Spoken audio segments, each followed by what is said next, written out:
À l'écoute de vos rêves, je décrypte leurs messages aussi fascinants que sages.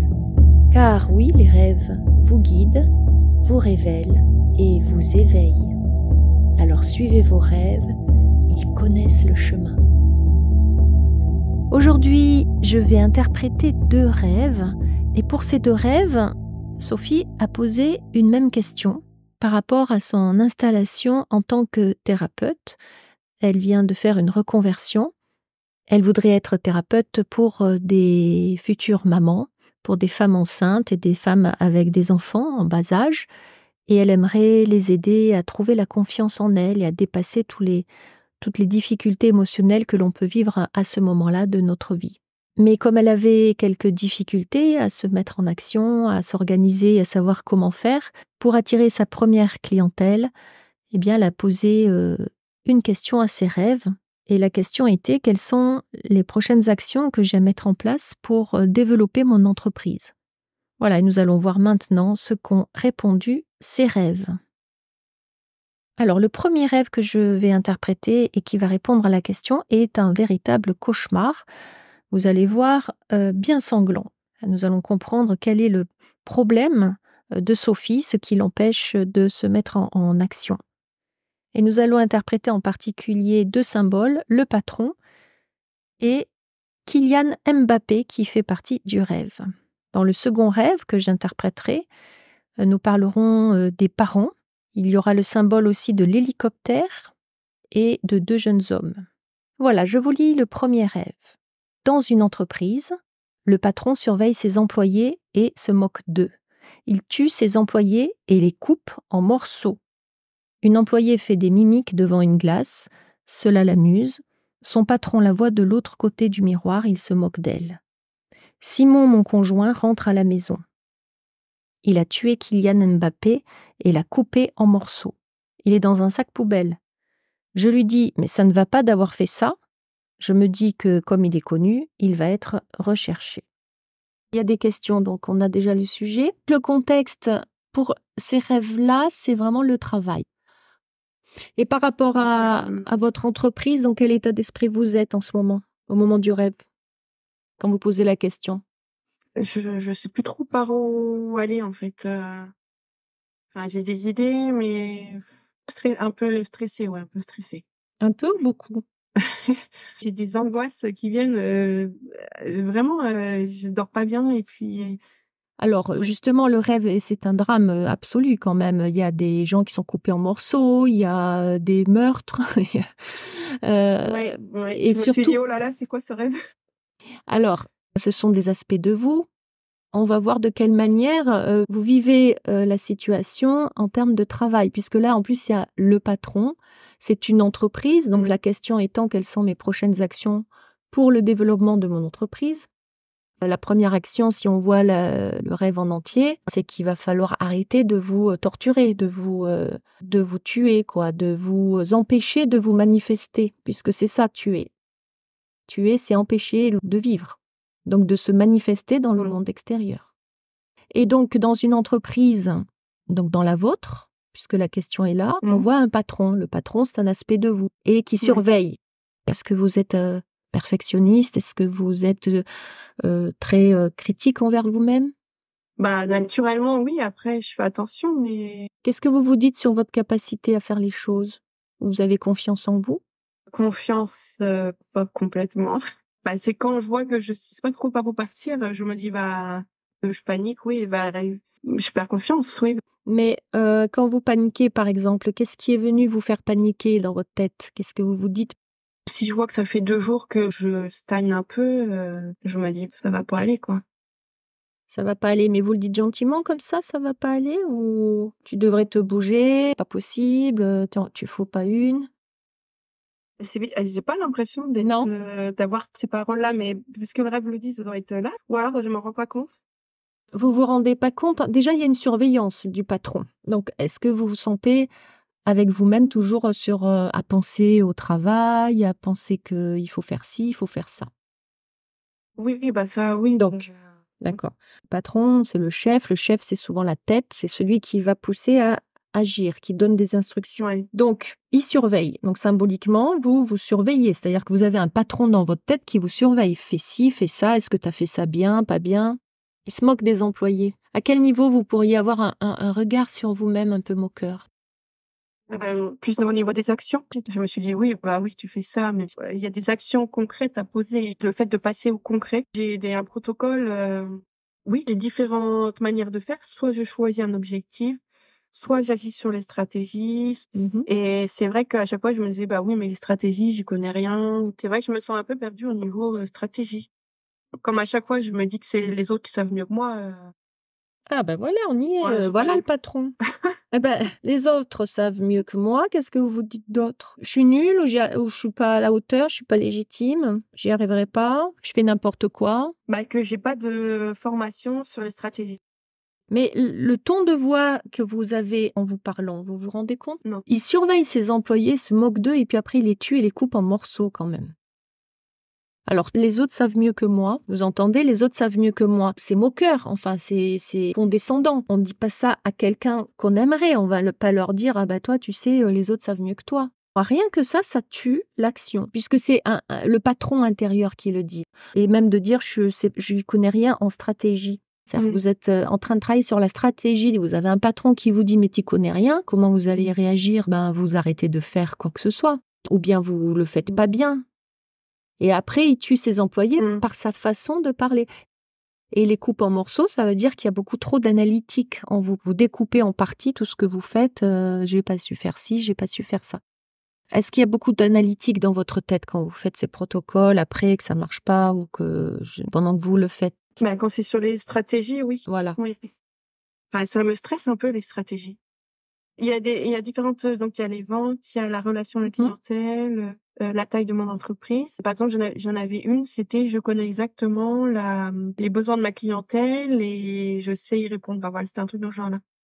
Et là, quand j'ai eu ça, ouais, je me dis: «Bah, comment je fais? Moi, je connais pas mes besoins de la clientèle». Je stresse, que je me dis: «Bah oui, mais C'est le stress qui vous empêche, c'est pas que vous n'y arrivez pas. On revient sur ce patron.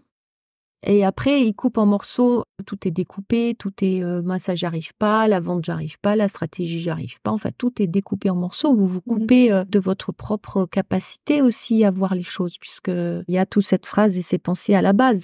Déjà, le premier niveau du rêve en conseil, c'est de commencer à vous écouter avec bienveillance. En fait, c'est la conséquence, quand vous êtes perdu, de votre façon de vous parler. Et c'est très, très violent en réalité. C'est pour ça que le rêve vient vous le montrer sous cette forme-là. Vous n'en êtes pas consciente. Non. On avait défini la clientèle dans une séance, la future maman. C'est comment vous allez, vous mettre la pression. Vous devez réussir le protocole. Ça stresse, ça. Vous vous surveillez sur la façon dont vous faites le protocole. Alors qu'en réalité, le sujet, c'est « Tiens, avec qui j'aimerais travailler ?» Et vous le savez et vous avez déjà les réponses. Une employée fait des mimiques devant une glace, cela l'amuse. Ça, c'est sympa, c'est votre autre aspect de vous qui peut aussi se détendre. Vous avez un côté peut-être parfois aussi un peu lâcher prise, un peu rigolo, je sais pas. Est-ce que ça vous arrive d'avoir des espaces comme ça, un peu amusants?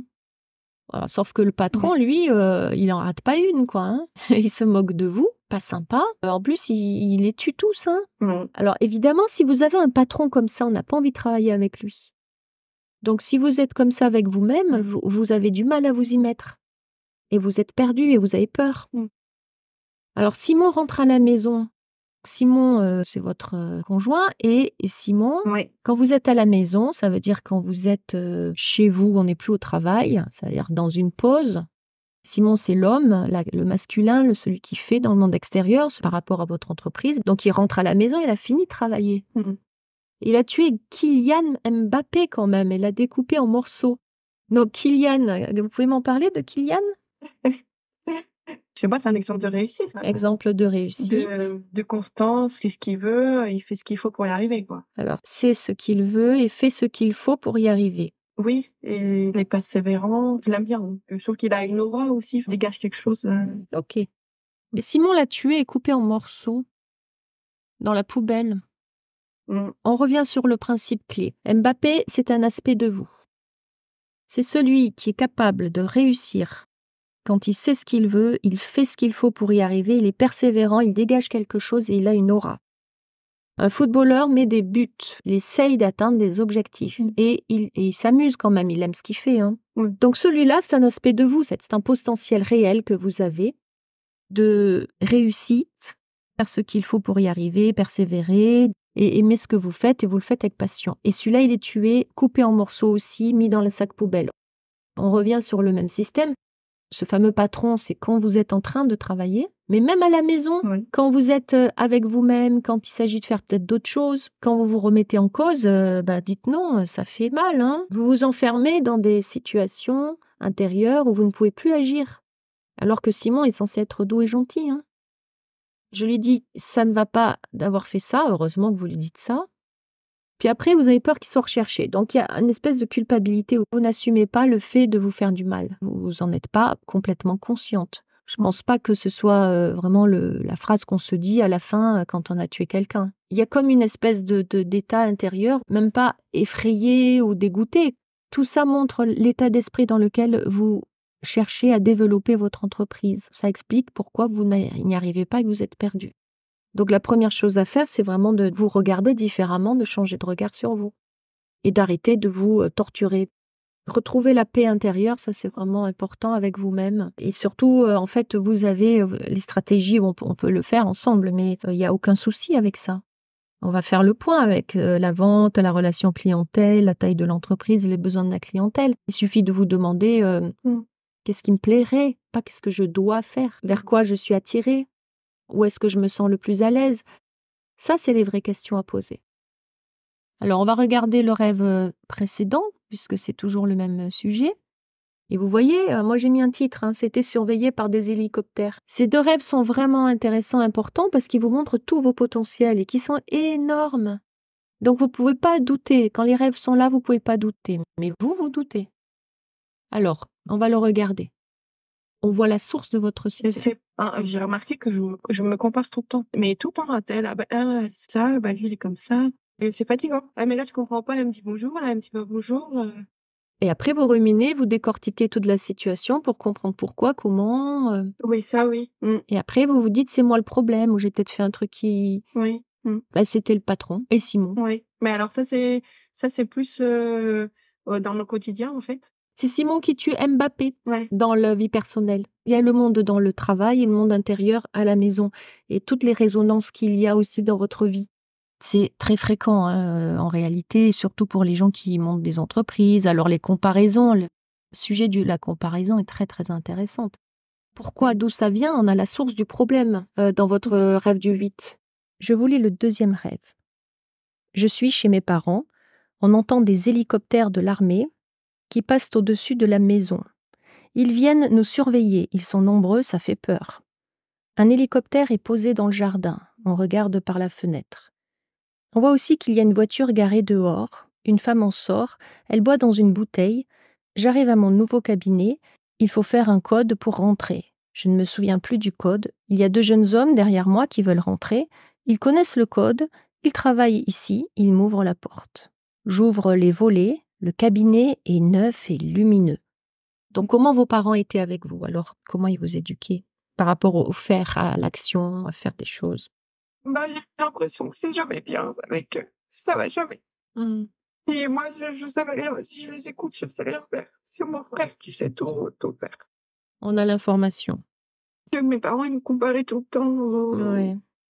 Ils n'étaient jamais contents de vous, jamais satisfaits. Non, ça non. Donc ça a construit en vous un regard sur vous-même qui est complètement erroné et vous jouez le rôle de vos parents en même temps avec vous-même. Que même si maintenant ils sont plus à côté de vous, vous n'êtes pas contente de vous, vous n'êtes pas satisfaite et vous vous dites je sais rien faire, les autres savent mieux que moi. Ça a créé des croyances et des automatismes. Et le rêve vient vous montrer votre vraie nature. Kylian Mbappé, il a quand même pas choisi n'importe qui. Vous n'arrivez pas à le reconnaître en vous, mais il existe ce Kylian. Il y a une grande force d'action en vous, grande capacité d'atteindre des objectifs. Mais il y a une blessure d'enfance. Donc, c'est pas le sujet de la capacité à réussir ou pas. C'est le sujet de comment vous vous regardez. Alors, je suis chez mes parents quand je suis en train de me poser des questions sur le développement de mon entreprise. Ça veut dire que je me retrouve dans la même façon d'être avec mes parents, comme une enfant, quoi. On entend des hélicoptères de l'armée qui passent au-dessus de la maison et viennent nous surveiller. Est-ce que vous aviez la sensation d'être surveillé en permanence? Oui, oui. Quel type de phrases vous entendiez? Est-ce qu'il y avait des moqueries aussi? Oh bah, ah oui, oui. Les moqueries, c'était plus, mon père. Puis, bah, ma mère, elle était toujours, après moi, quoi. Enfin, Ouais. un peu dans ma vie, mais Ah, intrusive aussi. mmh. Donc la mère après vous, intrusive et donc toujours à vous surveiller. Voilà, c'est les hélicoptères de l'armée, c'est la discipline, c'est le bon petit soldat. Mmh. Il faut être un bon petit soldat. Ils viennent nous surveiller, ils sont nombreux, Ouais. ça fait peur, oui.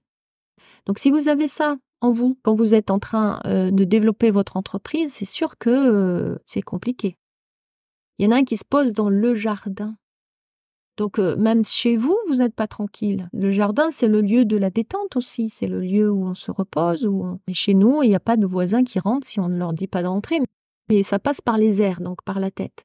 C'est en fait une surveillance permanente dont vous ne vous êtes pas rendu compte parce que vous avez l'habitude de vivre dedans, mais c'est très très très destructeur.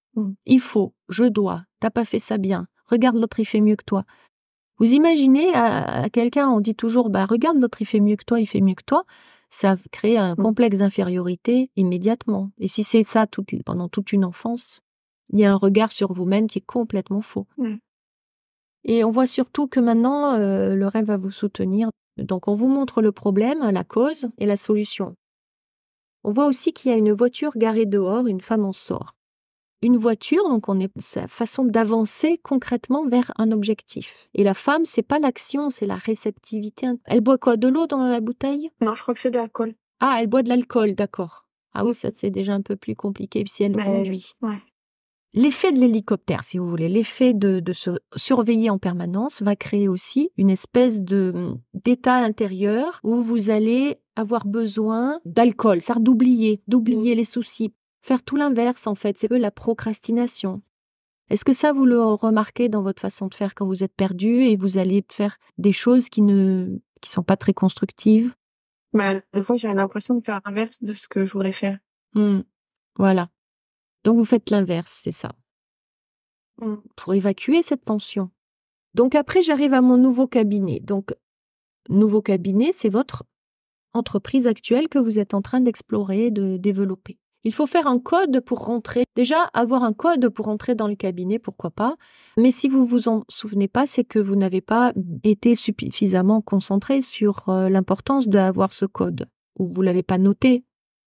Donc, ça veut dire que vous n'êtes pas préparé. Je ne parle pas au niveau de vos capacités, mais vous n'êtes pas focus sur ce que vous avez à faire parce que vous êtes éparpillé, je dirais, par tout ce qu'il y a au-dessus, là. Et je me surveille et je me compare.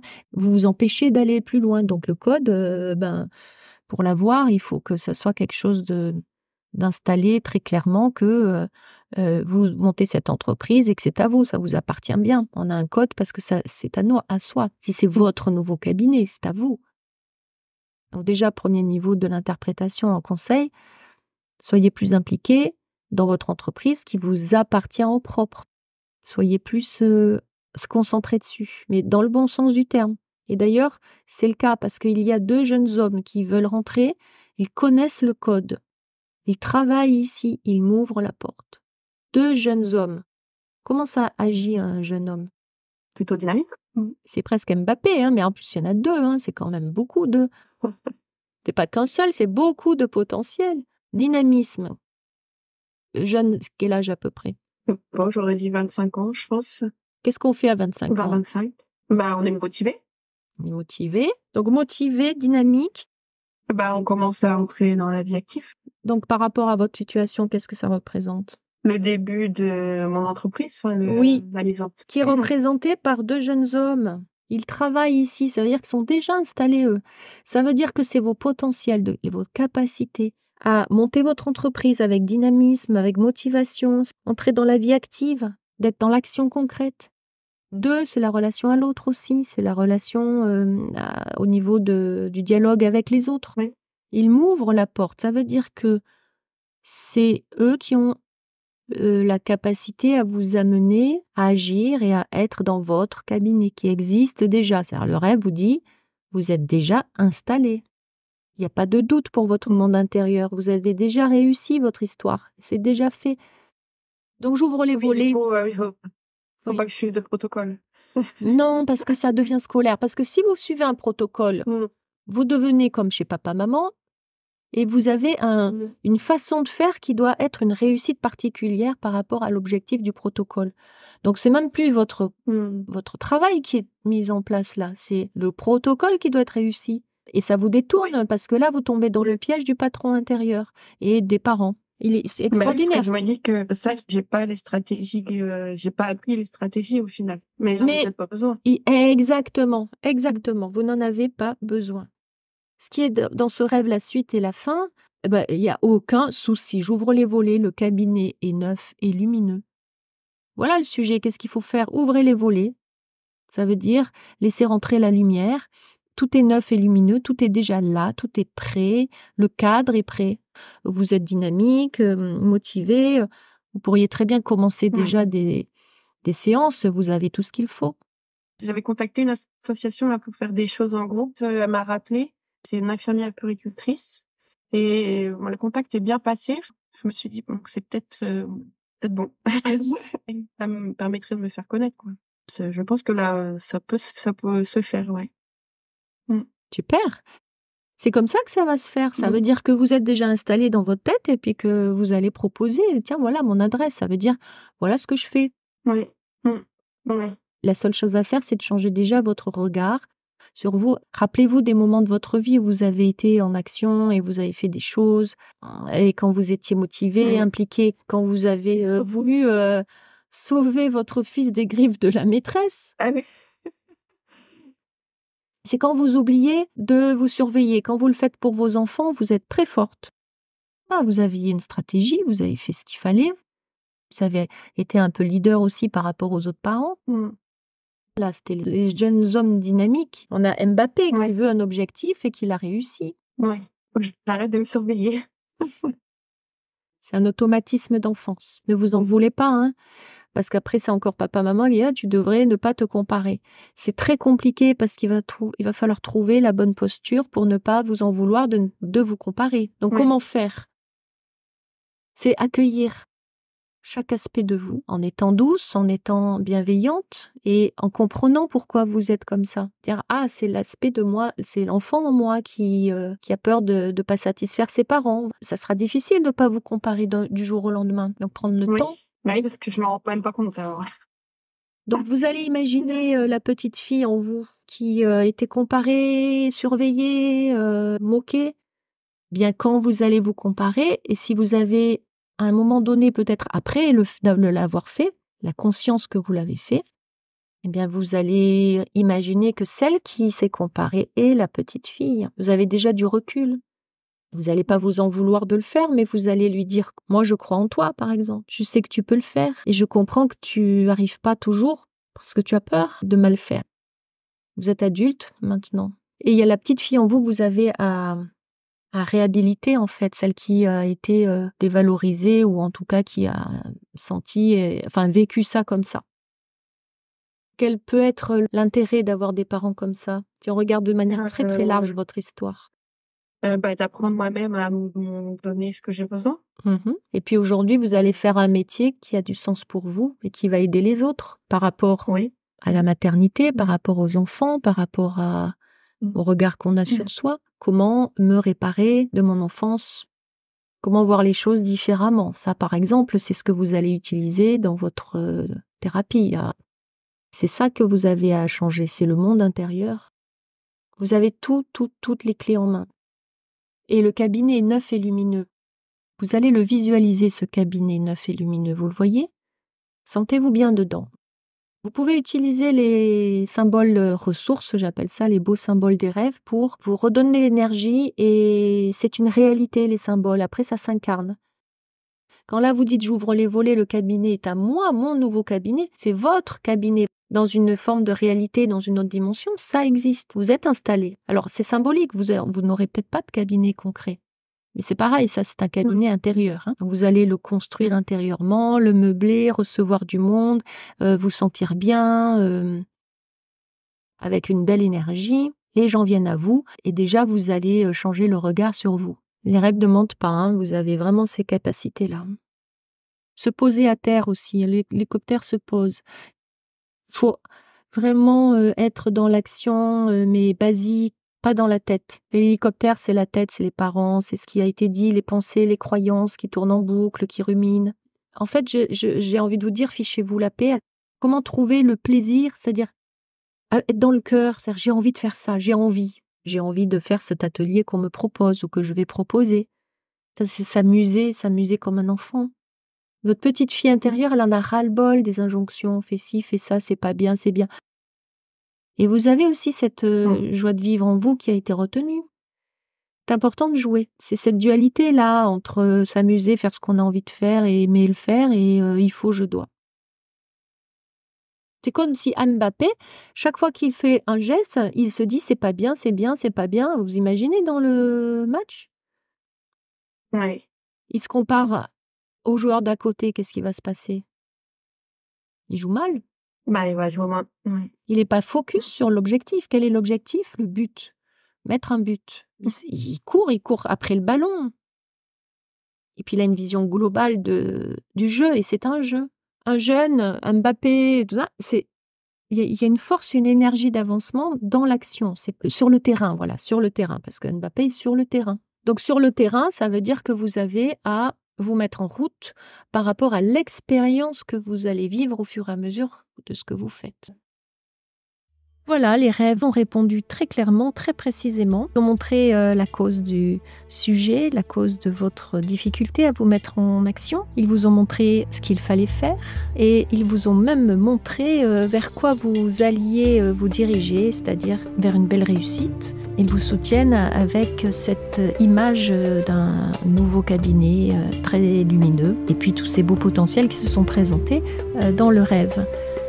Donc maintenant, je n'ai plus qu'à vous souhaiter de bien vous amuser en mettant en place votre joli projet pour vous installer en tant que thérapeute. À bientôt et merci pour ce partage.